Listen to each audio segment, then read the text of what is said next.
Hello দেশের জনগণ। দেশে আবার নতুন আসলো কোনো এক ইসকন, যার নামও জীবনে আগে কোনোদিন শুনিনি।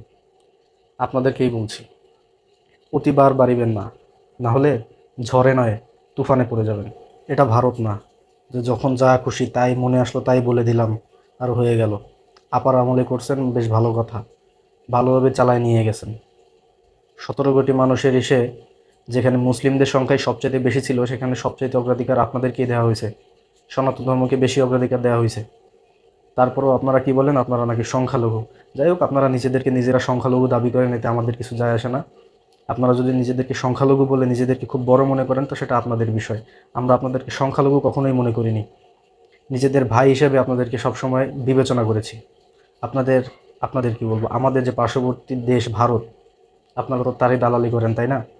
আমার ভাই, আমার যে মুসলিম ভাইদেরকে তারা মানে